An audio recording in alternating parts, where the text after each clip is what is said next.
My name is Elaine Safiolis, and I was a member of the New Bedford Federation of Paraprofessionals for 34 years. And I was a union officer for 31 of those years. And from the time I retired, I just made 13 years of retirement. I'm still consulting with the union. I'm the last of the old-timers, if you will. Gee, there are so... You know what I'd like to hear about is when you guys didn't have a contract for so long, and then you turned it around and got a contract. Oh, that was when, oh, In yeah. the campaign. That was, we were without a contract for 7 years. And that's when we had that fiasco with all of the superintendents. We had several superintendents within a matter of the 7 years. And we were actually negotiating with Mike Shea. They had picked him to be interim superintendent, and he was a healer. He is what the system needed at that time after Durkin.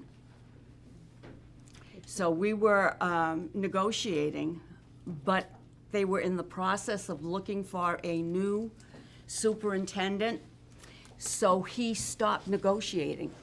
He told us that he didn't want to tie the new superintendent's hands, and he motioned like that. And I was on the negotiating team and was a little disappointed with that, but could understand, you know, how we felt, because he was from another system. He had retired at the time, you know, so he just felt that he shouldn't be the one to do it. So we were without a contract for 7 years.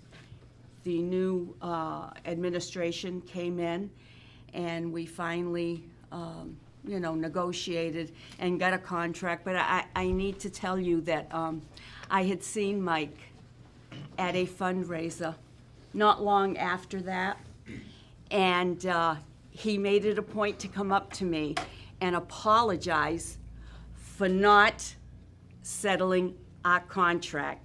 He says, I made a mistake. I should not have done that. He says, I should have finished negotiating with you.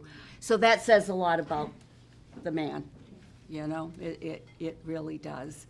I think that as a union, you need to be involved with your fellow union members, wherever they are.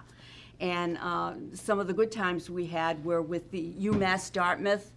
Whenever Dan Georgian, is Dan here tonight? No? Oh, I love that man. He would call us, and we would just go. Boston, the capital, wherever. You know, we were very, very active, even with other unions, standing up with them. We stood up with the nurses out on Route 6 with Jill's husband. Steel workers. Down, yes, you know, and I think it's very, very important for you to be seen. You know, you just can't just stay in your little cocoon. You really need to be seen by everyone. Oh, there's John. Oh, okay, he's here, good.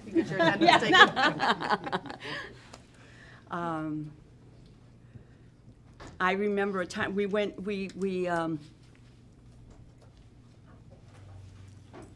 to Woburn. The AFT Massachusetts asked us to go to Woburn for the librarians at the time, and they were new, so we marched, and Bert Latessa was the field rep at the time, and I forgot what the whole saying was, but he's chanting, and all of a sudden he says the word "ho."